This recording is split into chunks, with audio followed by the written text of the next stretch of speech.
오늘 말씀의 제목은 예배란 무엇인가 라는 제목으로 말씀 나누기를 원합니다. 한국 교회에 늘 있어왔던 이야기가 예배가 예배에 대화해야 한다. 이 이야기들은 아주 오래전부터 있어 왔습니다.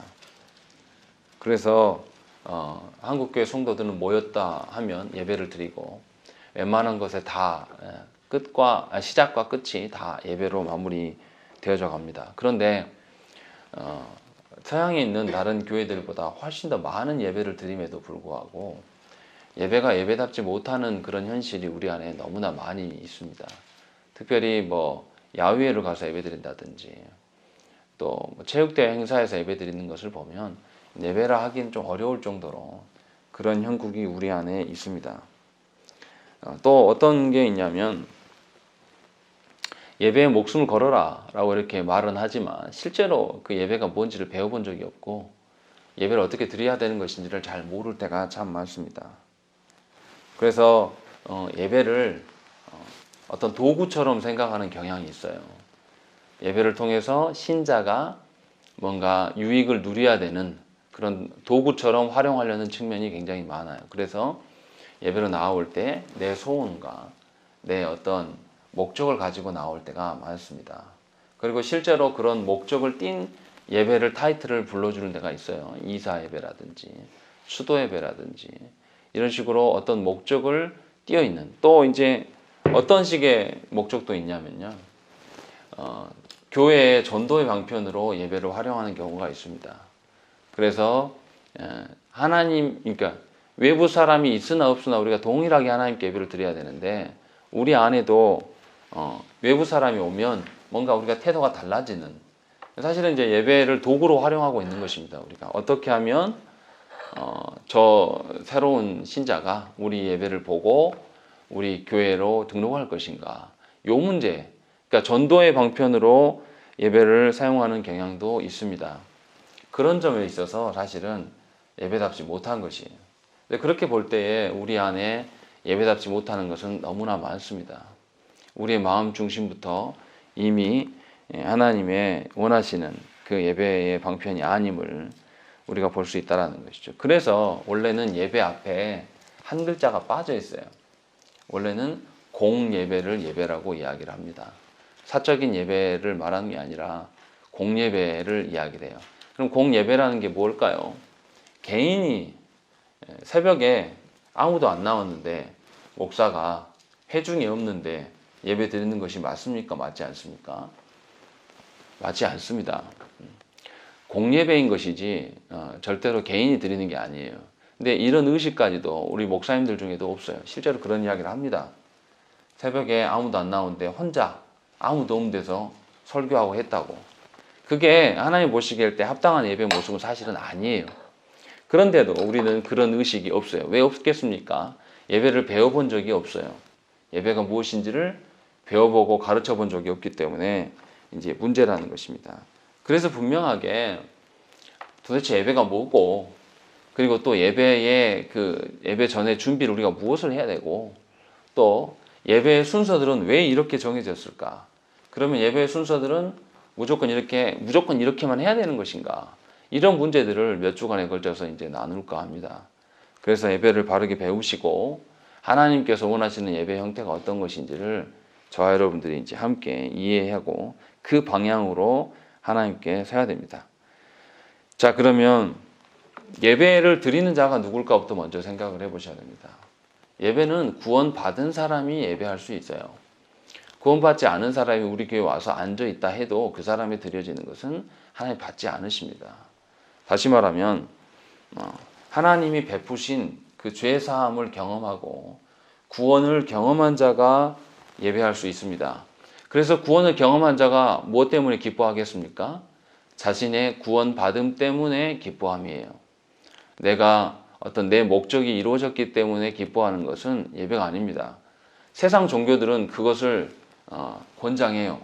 소원 성취하려고 가서 뭔가 종교 행위를 하고 정성을 드리는 것이 예배다라고 이야기를 하지만 이미 그리스도인들이 드리는 예배는 이미 구원받은 그 자체 때문에 감사하고 기뻐해서 예배하는 것이에요. 그러니까 예배가 누구를 향해 있어야 됩니까? 하나님을 향해 있어야 되는 것이고, 그 구원을 베푸신 하나님을 기뻐하고 찬양하는 것이 예배여야 됩니다. 그러니까 내가 기뻐서 하는 게 아니고요. 내가 무슨 혜택이 있어서 예배함이 아니요. 하나님께 예배를, 기뻐함을, 감사함을 드리는 거예요. 그래서 오늘 말씀에 뭐라고 되어 있습니까? 나는 여호와로 말미암아 즐거워하며 나의 구원의 하나님으로 말미암아 기뻐하리로다. 엄밀하게 말해서 나의 구원 때문에 기뻐한다 이렇게 안 해요. 하박국 선지자가 여호와로 말미암아 즐거워한다. 또 나의 구원의 하나님으로 말미암아 기뻐한다라는 것이죠. 그냥 구원 때문에 기뻐한다 이렇게 말하지 않는다는 것이죠. 그런 점에서 우리 예배를 한번 생각을 해봐야 돼요. 내가 구원받았고 내가 뭔가 하나님으로부터 혜택을 받아서 내가 얻고자 하는 것을 얻기 때문에 예배함이 아니요. 나에게 구원을 베푸신, 이미 베풀어 주신 그 하나님께 예배함이다 라는 것이 예배의 가장 중요한 것이에요. 그런데 하나님께서는 우리와 예배에 대해서 이제 관계를 맺으시는데, 그래서 모든 신자들의 기초는 바로 예배입니다. 그래서 예배가 가장 중요한 거예요. 그러니까 예배 드리는 태도 하나만 봐도 그 사람이 자신이 경험한 구원에 대해서 어떻게 이해하고 있는가를 금방 알 수가 있는 거예요. 그러니까 우리가 예배를 통해서 삼위 하나님과 만남의 장소가 되고 교제가 돼야 되는 것이에요. 그런데 하나님께서 죄인된 우리들에게 만남과 교제를 그냥 아무렇게나 이렇게 네가 원하는 대로 해라 이렇게 하지 않으셨어요. 반드시 이 구원받은 백성들에게만 국한되기 때문에 하나님께서 언약을 주셨어요. 그래서 예배 공동체를 언약 공동체라고도 이야기를 합니다. 그래서 하나님께서 이제 이 언약을 맺어 가시는데요. 이 언약을 맺으시는데 생각을 해보세요. 이 언약이라는 의미로 볼 때 양 당사자가 대등하지 않습니다. 그런데도 불구하고 하나님께서 우리와 언약을 맺어 주셨어요. 그러니까 우리 예배라는 것은 언약의 근거에서 나아감이에요. 그러니까 분명히 하나님과 우리는 동등한 관계가 아닌데도 불구하고 언약을 통해서 하나님이 언약에 매이고 우리 역시도 언약에 매이는 형태, 평등한 관계로 하나님께서 예배 가운데 불러주신 것이에요. 그러니까 예배가 의무가 되면 안 되고 예배가 강요가 되어서는 안 됩니다. 지시나 명령이 되어서도 안 돼요. 어떤 교회 가보면 목사가 예배의 모든 주체자인 것처럼 뭔가 예배를 진행하는 데 있어서 목사 마음에 안 들면 다시 하라 그러고 뭐 이렇게 하는 극단적인 교회들이 있는데 그것은 예배를 뭔지를 모르는 것입니다. 또 다르게 적용하면 이런 거죠. 예배를 드리는 데 있어서 목사가 주도적으로 하고 성도들은 관중으로 남아있는 것이 절대 아니에요. 다 하나님과 언약 관계로서 서 있는 거예요. 그래서 언약을 다시 갱신하는 장소가 예배의 장소란 말이에요. 그래서 어떻게 해야 됩니까? 하나님이 부르심이 있으면 우리 온 회중이 함께 화답하는 것이고 또 우리 회중이 하나님을 향해서 부르고 나아갈 때 하나님이 복주심을 선언해 주시는 이런 식으로 하나님과 우리와의 양자 간의 교통이 있는 것이 바로 예배입니다. 그래서 예배의 순서를 보면 이제 뭐 배우겠지만 예배의 순서를 보면 하나님이 부르심에 우리가 응답하는 방식, 하나님 말씀 주심에 또 우리가 응답하는 방식, 이런 식으로 주거니 받거니 하는 그런 시스템으로 되어 있어요. 사실은 예배가 원래. 그러니까 저와 여러분들이 예배를 참여할 때에 분명하게 하나님 언약을 주셔서 우리에게 강요와 어떤 그 명령에 의한 예배가 아니라 하나님과 교제함으로 동등한 예배 가운데 설 수 있도록 우리를 부르셨단 말이에요. 그러니까 예배로 나아올 때도 우리 자녀들과 새신자들에게 의무나 강요에 의해서 그 분위기에 압도되어서 예배시킬 것이 아니라 예배 전에 미리 교육을 해야 돼요. 네가 하나님께 나아가는 것이고 하나님이 너한테 응답하실 것이다. 이 아빠나 엄마 때문에 네가 예배함이 아니요. 분명히 네가 하나님 앞에 서는 것이다. 라는 것을 분명히 가르쳐야 되는 것이죠.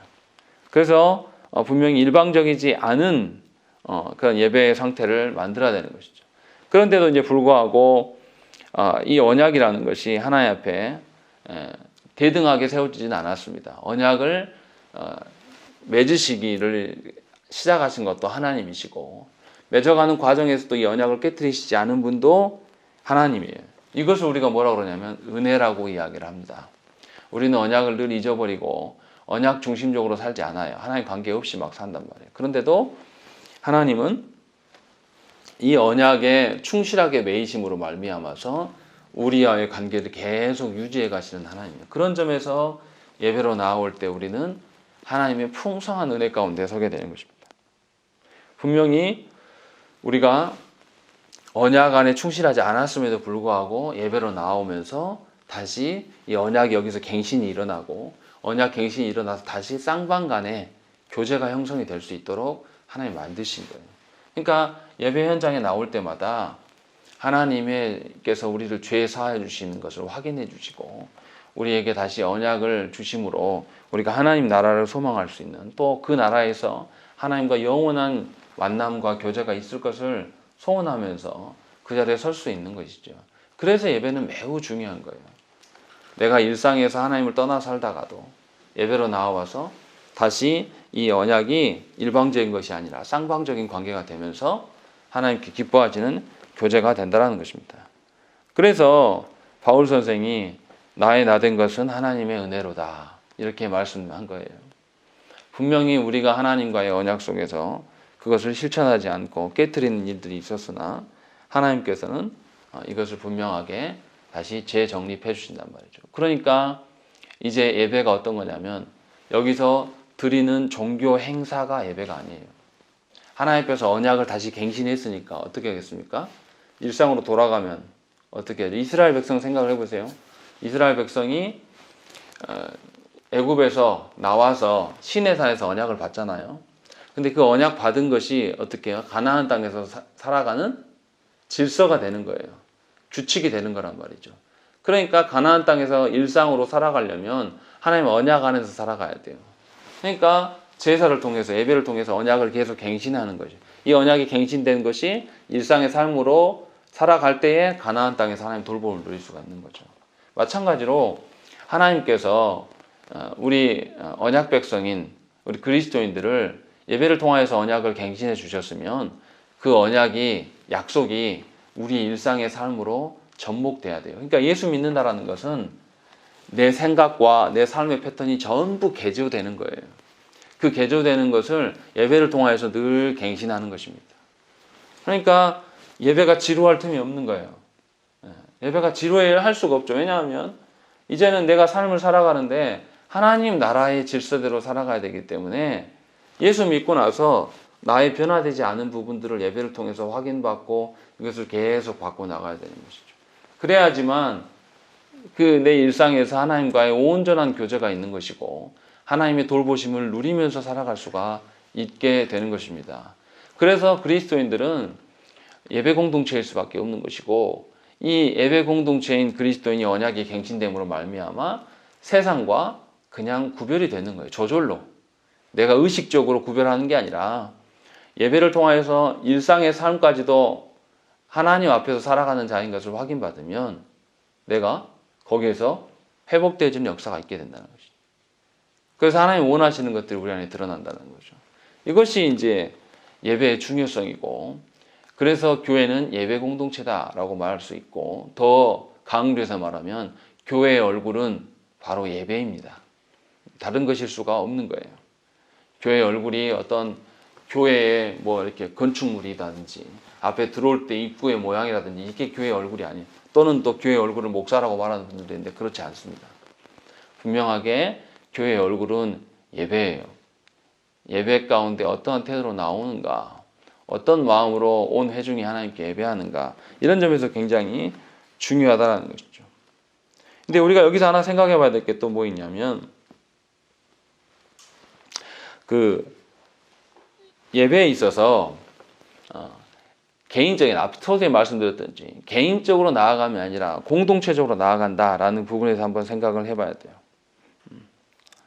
분명히 하나님께서 우리를 이스라엘 백성들을 구원하실 때 어떻게 하십니까? 개별적으로 구원하지 않으셔요. 분명하게 공동체 전체를 구원하심을 우리가 볼 수가 있다는 것이죠. 그리고 그 공동체를 이루어감에 있어서 우리 스스로 어떤 의지를 갖고 이뤄가서 만들어진 공동체입니까? 아니면 하나님께서 만들어 놓으신 공동체입니까? 하나님께서 만들어 놓으신 공동체예요. 그래서 예배는 분명히 공동체적이에요. 개별적인 것이 아닙니다. 그러니까 늘 제가 여러분들한테 말씀드리지만 예배를 우리 교회 안에서 한 몸으로, 한 그리스도의 몸으로 예배하는 것은 하나님께서 지도하셔야지 가능한 거예요. 그러니까 새 신자가 와도 인간적으로 붙잡으려 하지 말라는 거예요. 인간적인 붙잡음으로 남아있으면요, 그 사람은 자기 힘으로 예수 믿고 자기 능력대로 살아가는 자가 돼버려요. 그러면 우리 중에 자기 생각과 다른 일이 생기면 어떻게 하겠습니까? 분란이 일어나고 다툼이, 분쟁이 생기는 것이죠. 이런 것을 우리가 알아야 돼요. 그래서 분명하게 교회는 예배 공동체이고 분명히 공동체성을 띈다. 왜 공동체냐? 하나님께서 그렇게 우리를 부르셨고 하나님께서 만들어 가시는 공동체이다 라는 것을 분명히 우리가 알아야 된다는 것이죠. 그래서 교회의 개혁은 바로 예배의 개혁일 수밖에 없는 것입니다.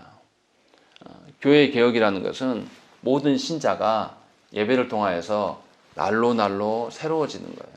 내 안에 있는 하나님이 기뻐하시지 않은 요소들을 하나하나 개혁해 가는 거. 이게 교회의 공동체의 개혁이에요. 어떤 분들은 교회 개혁을 세상에 나가서 개혁하는 거. 세상 앞에 나가서 우리가 좋은 영향을 끼쳐서 사람들한테 영향을 주는 것이라고 생각하는데 그렇지 않습니다. 내 자신이 하나님의 구원으로 말미암아 하나님 언약으로 말미암아서 날로 새로워지고 세상과 구별되는 것을 경험하는 것, 이것이 교회의 개혁이에요. 그러니까 우리 한국 교회에 뭐 20%가 기독교인이라고 이야기하는데 5명 중에 1명만 개혁된 사람으로 서 있었으면 세상이 교회를 무시할 수 있겠습니까? 그럴 수 없는 거죠. 5명 중에 1명만 하나님 나라를 온전히 드러내면 세상 사람들이 교회를 함부로 대할 수가 없는 거예요. 존경하는 거예요. 그런데 그런 사람이 희귀하다는 거예요. 왜 그렇게 돼버렸습니까? 우리의 교회 개혁이라는 것을 아예 엉뚱한 데서 찾았고 예배라는 것을 아까도 말씀드렸지만 내 목적을 이루는 도구로 활용했기 때문에 이런 결과가 가져온 거예요.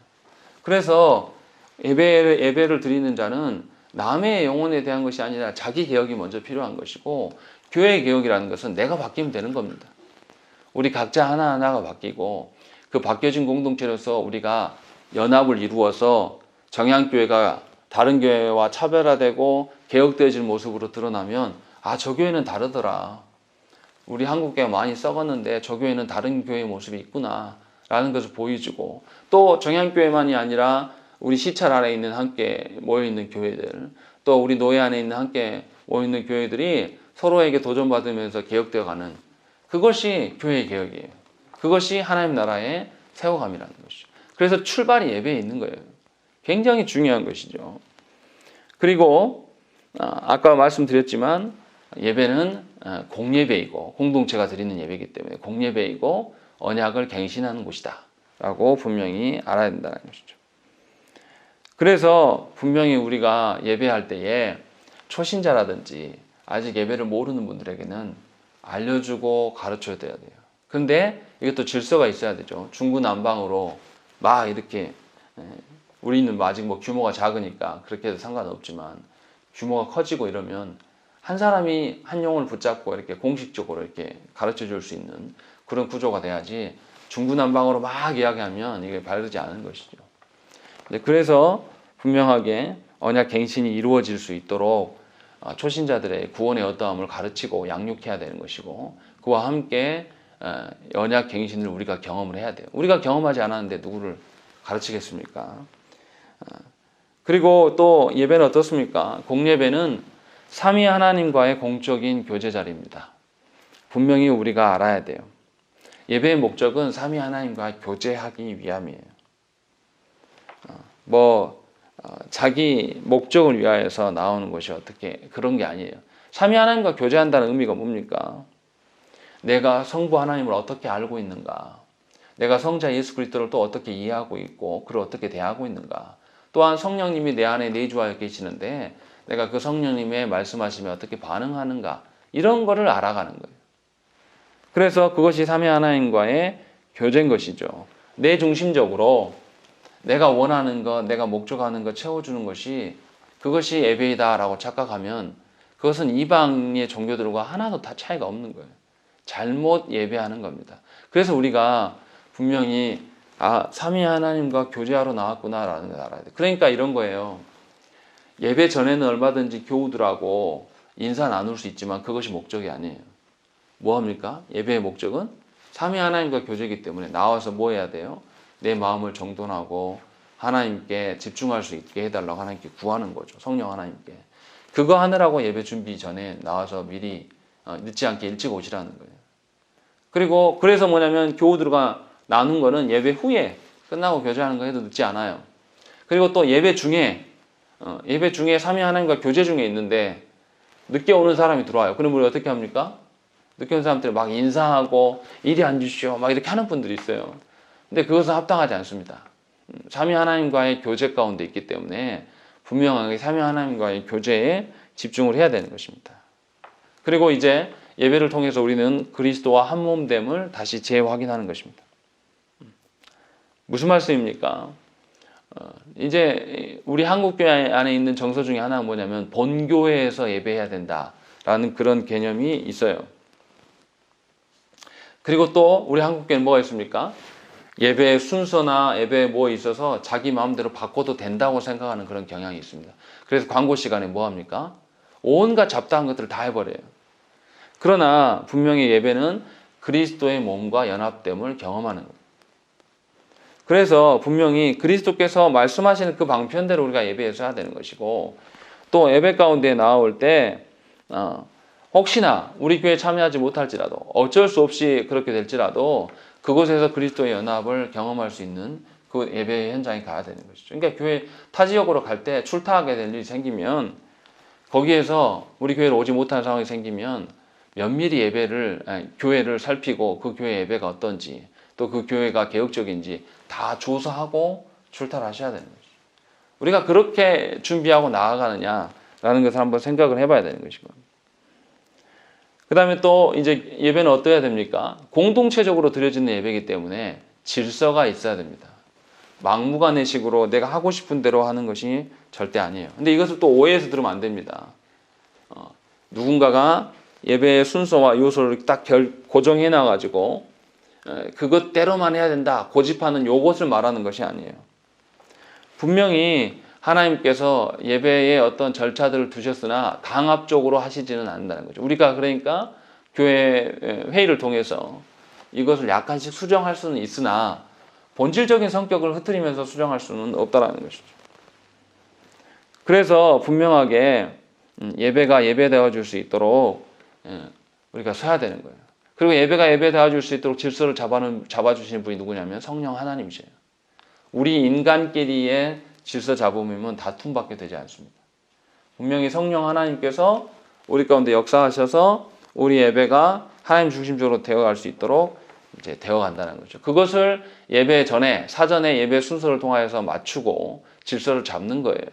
그래서 예배의 의미가 무엇인지를 순서 항목이 무엇인지 우리가 다 알고 접근해야 된다는 것이죠. 근데 우리는 그걸 몰라요. 배운 적이 한 번도 없습니다. 저도 개척하고 사실 이 부분을 직접적으로 가르친 적이 별로 없습니다. 그래서 분명히 배워야 되고 그래서 이렇게 하는구나 라는 것을 이제 아셔야 된다는 것이죠. 그리고 장로교회는 예배는 어떻게 하냐면 예배 모범이 있습니다. 왜 예배 규칙이라고 안 하고 예배 모범이라고 해놨을까요? 규칙과 모범의 차이는 뭡니까? 규칙은 지켜야 되는 거예요. 어떤 지시적이고 명령적인 것이죠. 그런데 예배 모범은 뭡니까?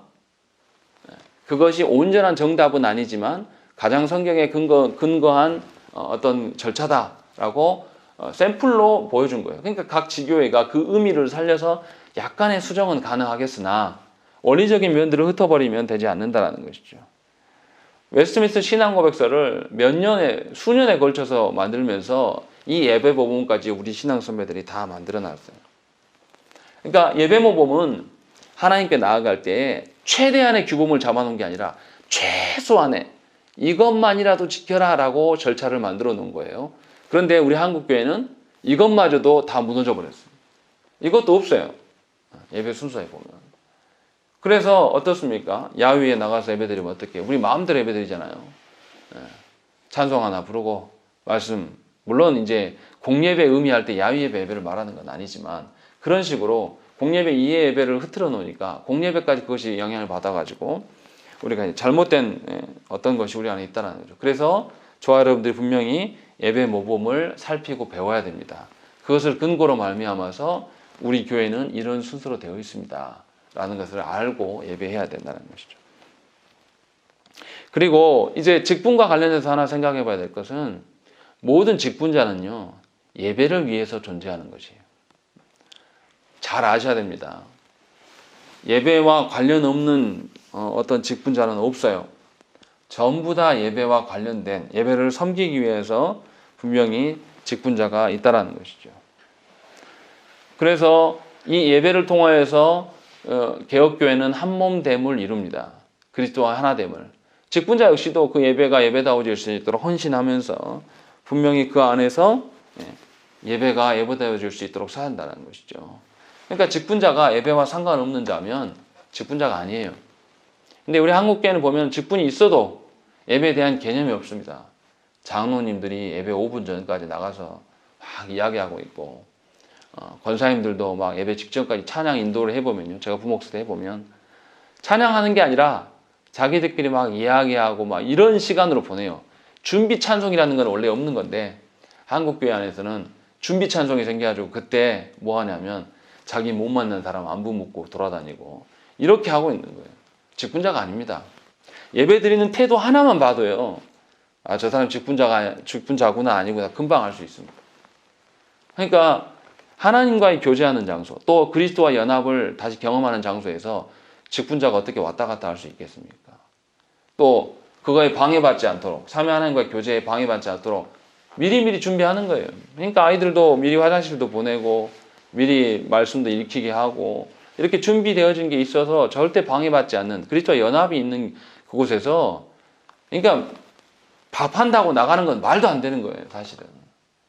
한국 교회가 완전히 썩어가지고 그런 의식조차도 없는 거예요. 우리가.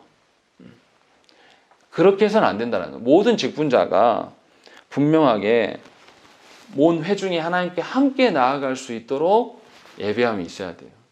우리 앞선 선배들은 어떻게 하신 줄 아십니까? 제가 부목사 때 정말 존경하는 나이 드신 지금 80 넘으셨을 거예요. 그분이. 아직 살아계시는데 이분은 아침에 주일날 오면 예배가 11시인데도 한 8시쯤에 오세요. 교회. 오셔가지고 이런데 꼼꼼하게 뭐 들어오는데 살피고 줄 맞춰요. 이렇게 이 예배 의자 줄 다 맞춥니다. 하나도 틀림없이 조금만 틀리면 가서 다 조정합니다. 그걸 1시간이나 합니다. 그렇게 하는 분들 저는 본 적이 없어요. 그렇게 자기가 안수집사라는 것, 물론 은퇴하셨음에도 불구하고 자기가 예배를 도울 수 있는 게 뭐가 있을까. 그렇게 해서 살펴요. 그리고 목사님 마이크도 자기 켜보고 다 해보면 목사님 와서 이따 또 하실 거지만 확인하셔요. 목사님이. 그런데 그분이 와서 또 확인하십니다. 미리 목사님 확인하실 때 좀 더 수월하라고. 그렇게 해서 자기가 그래서 제가 집사님한테 여쭤봐서 집사님 이렇게 매주 혼자 이렇게 수고하십니까? 그러니까 내가 이거라도 해야죠. 부목사님들도 얼마나 바쁘십니까? 내가 예배를 위해서 세워진 자인데 그것도 안 하면 내가 직분자입니까? 이렇게 말씀하시더라고요. 그 한마디가 너무 힘이 되고 이분은 정말로 하나님 앞에서 바르게 살아가시는 분이구나 라는 것을 보았어요. 분명히 우리가 직분자라면 성도라면 예배를 준비할 수 있는 예배에 온 회중이 함께 공동체적으로 하나님께 나아갈 수 있도록 협력하는 거예요. 그것만 있겠습니까? 혹여나 뭐 어려운 일에 당한 사람들이 있으면 예배 전에 만나서 위로하고 함께 기도하고 그가 어려운 일들을 내려놓고 온전히 하나님께 설 수 있도록 다독여 주는 것들도 필요할 것이고 그런 신방들도 필요할 것이고 이런 모든 것들이 할 게 굉장히 많아요. 이렇게 살펴보면 그런 것들이 우리 안에 있어야 된다는 것이죠. 그러니까 착각하시면 안 돼요. 예배는 목사 혼자 준비하는 게 절대 아닙니다. 온 회중이 직분자라면 다 하나님께 나아가서 예배에 헌신해야 된다는 것이죠. 그런 점에 있어서 헌금도 마찬가지죠. 헌금도 준비되어진 헌금이 있어야 되는 것이고 또 헌금을 어떻게 하면 상처받지 않고 온 회중이 함께 드릴 수 있을 것인가에 대한 고민도 함께 나눠야 되는 것이고 그런 것입니다. 이제 이건 차차 뒤에 또 다음에 기회 있을 때 또 하겠습니다. 그리고 이제 또 예배 개혁은 신자들의 덕을 세우는 일에 열심을 내야 됩니다. 신자들의 이 덕이라는 게 뭡니까? 하나님 앞에서 그가 하나님 말씀대로 살아가고 있는가를 점검하고 그것이 예배 가운데 온전히 드러나야 돼요. 그것을 이야기하고 있는 거죠. 그러니까 목양이 없이는 사실은 예배도 불가능합니다. 목양하면서 서로가 어떤 상황이 있는지, 그러나 이제 질서는 있어야 되겠죠. 목양을 하나님께서 허락해 주신 목양을 맡긴 자가 있고 또 그렇지 않은 분들도 있지 않습니까? 그걸 넘어서서 말하는 것은 아니지만 분명하게 예배를 통하여서 신자들이 온전히 서 있는가를 점검하면서 하나님께 나아가야 된다는 것이죠. 그래서 우리가 이제 예배에 대한 것들을 여러 가지 이야기했는데 분명히 예배가 공적인 것이다 라는 것을 저와 여러분들이 분명히 기억을 하셔야 돼요. 그래서 온 회중 지금 이렇게 앉아있는 모습도요, 왜 예배의 자리를 이렇게 배석해 놨을까요? 모든 예배들 오래된 뭐 성당이라든지 예배당 모습이면 다 어떻게 돼 있죠? 전부 다 사각형이에요. 최근에 와서 한국교회가 무대식으로 바뀌면서 예배당이 어떻게 바뀌었죠? 타원형으로 둥그렇게 바뀌었잖아요. 근데 이건 예배 정신이 하나도 맞지도 않습니다. 왜 이렇게 회중이 있고 설교였다가 딱 가운데에 서 있고 왜 이렇게 분단별로 이렇게 해놨을까요? 이거 생각 한 번도 안 해보시죠? 어떤 마인드냐면 온 회중이 하나 옆에 집합한 거예요. 공동체가 하나된 몸뚱이로 서 있는 것을 표현하는 거예요. 하나된 군사로 서서 하나님께 나아가는 거예요. 그러니까 온 공동체가 나아올 때는 뭔가 통일성을 갖춰야 돼요. 제 말씀은 뭐 옷을 통일해라 이런 뜻이 아니에요. 하나님 앞에서 신자다운 통일성을 갖고 있어야 되고 하나님 앞에서 언약다운 언약의 어떤 면모를 갖춘 통일성을 갖고 있는 그런 것들이 있어야 된다는 것이죠. 그것을 드러내기 위해서 교회의 전통에서 이렇게 의자를 배열하고 이런 방식으로 서 있는 거예요. 마치 군대가 군사들이 어떻게 합니까? 전쟁을 앞두고 출정 전에 총사령관한테 나와서 뭐 합니까? 출정 보고식을 그렇게 해요. 모든 것을 옷 딱 갖춰 입고 완전히 무장을 한 상태로 이제 사령관께 보고합니다. 우리 출정한다. 라는 아니 임금한테 보고하는 예배도 그런 형식인 거죠. 모든 회중이 예배를 통하여서 우리가 언약 갱신을 받고 그리스도와 한 몸을 이루어서 이제 우리가 세상으로 나아갑니다. 저 세상에 하나님의 언약의 질서들을 세우러 나갑니다. 라는 것을 확인받고 마지막에 축도가 그것이죠. 하나님께서 복 주심으로 파송하는 그런 방식으로 서 있다는 것이죠. 그러니까 예배의 이 성격을 우리가 알아야지 예배의 의미를 잘 부각할 수가 있는 것입니다. 그리고 우리 한국교회는 없지만 차후에 또 하겠으나 예배 다음에 반드시 성찬이 있습니다. 성찬까지가 예배예요, 원래. 그래서 하나님의 자녀들을 출정하기 전에 뭐 합니까? 먹여서 보내는 거죠. 이런 방식으로 하나님께서 우리에게 베푸신 거예요. 그러니까 예배는 딱딱하고 목사 혼자 주도하는 것이 아니라 온 회중이 교제하는 장소가 되어야 되는 거죠. 의무적으로 강압적으로 하라는 뜻이 아니에요. 온 회중이 정말로 하나님을 알고 하나님을 기뻐하는 것. 그러니까 예배가 끝나고 나서 설교가 이해되지 않는다든지 예배 도중에 내가 이해되지 않는 어떤 일들이 일어난다든지 그러면 물어야 돼요. 물어서 온 회중이 하나 될 수 있도록 이런 것이 우리 안에 있어야 되는 것이죠. 규원이가 말하는 것처럼 예배 축도가 딱 끝나면 뭐라 합니까? 규원이가 와 끝났다 이렇게 할 게 아니에요. 그때가 시작인 거죠, 사실은. 예배에 이제 역동성을 띠고 그 예배가 삶으로 나아가는 그런 것이 우리 가운데 있어야 한다는 것이죠. 그래서 오늘 우리가 이 들은 말씀을 통해서 예배에 대한 개념이 내 생각과 좀 많이 다르구나 라는 것을 분명히 아셔야 되는 것이고 그것들을 익숙해질 수 있도록 우리가 하나님 앞에 잘 서야 됩니다. 그리고 이를 위해서 하나님께 기도해야 되는 것이죠. 바라기는 우리 교회가 우리 교회의 모든 속한 교우들이 최근에 민철 형제까지 모두 다 예배가 무엇인지를 바르게 알고 예배를 통하여서 삼위 하나님과의 기쁜 교제가 우리 가운데 있기를 정말로 소원하고 축원합니다. 함께 기도하겠습니다.